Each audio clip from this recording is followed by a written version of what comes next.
The quality of the flour is often singled out to justify the industry's difficulties in adapting to new clean label or organic bread-making methods. As we say, the miller has a broad back to take all the responsibility for the cleavage between current industry practices and clean label regulations. But in reality, the whole wheat sector must consider these difficulties of adaptation to new biological and natural trends. This questioning pushes the industry to understand the roles that each link in this chain must play to meet customer needs without sacrificing product quality. To find the origin of these questions, it is necessary to analyze the current situation of the two main players in this sector, the bakery and the flour mill. The reality of the current practices of industrial, non-artisan baking is that it has mechanized the kneading, which is now much more intense. Knowing that kneading and fermentation are two operations that oxidize the dough and participate in the formation of a good gluten network, the more aggressive the kneading, the shorter the fermentation must be. For purely economical reasons, the industry has chosen to increase the kneading from 300 to 1200 revolutions per minute and to decrease the fermentation from 6 to 1 hour. As a result of these changes, the dough no longer has any tolerance to stress, and the industry must compensate by adding improvers to correct the poor performance of this dough.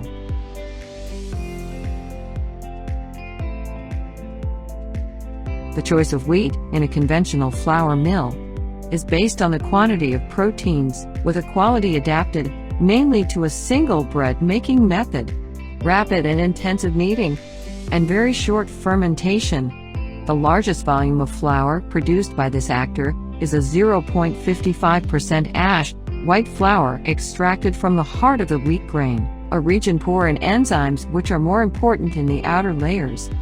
To answer the industrial reality and to compensate for the unsuitable quality of the wheat proteins and the lack of enzymes in the flour, millers are constrained to add improvers or technological aids to guarantee better suited finished products.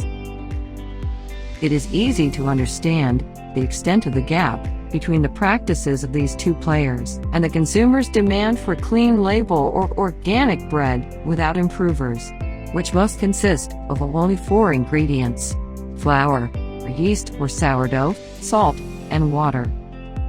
To reduce this gap, we will try in the following to list the players in this sector and explain the importance of their interactions in successfully offering simple and delicious bread sought after by consumers.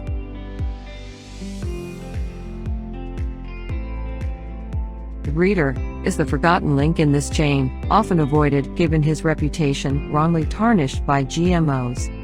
The involvement of the mill and the bakery is essential to help breeders choose the right varieties, not on the amount of protein, but rather on the basis of the quality of protein and their ability to tolerate different fermentation processes and times.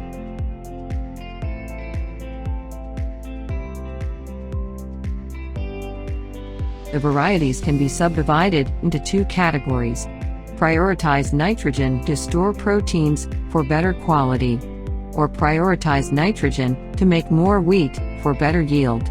Although the second category is more appreciated by farmers who base the profitability of their business on yield, they should choose the first category because it is better suited to organic farming as well as to sustainable agriculture. Both practices use less input while having the ability to guarantee a harvest with good baking quality, despite soils in biological transition, which are often poorer. The flour mill team must believe in diversity, in what wheat varieties can bring us by recognizing the weaknesses and strengths of each variety. Nature does not offer so-called perfect varieties. The best way to provide bakers with adequate flour is to use the principle of blending.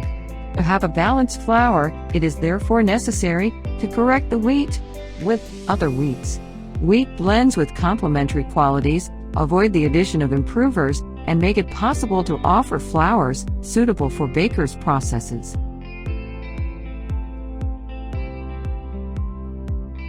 The baker must communicate with his flour miller. and be involved in the choice of his flour, which will be made with the right mixture of wheat and which will respond adequately to his bread-making process. Throughout the year, the baker should communicate regularly with his miller to know the optimal hydration and kneading of his flour lot. This means that the baker should be prepared to make simple adjustments as needed, and therefore, he will have a good reading of his dough. The baker must also adapt the fermentation and the ferments to the quality of the flour he uses. Each year, for climatic reasons, the extensibility, toughness, and elasticity of gluten may vary.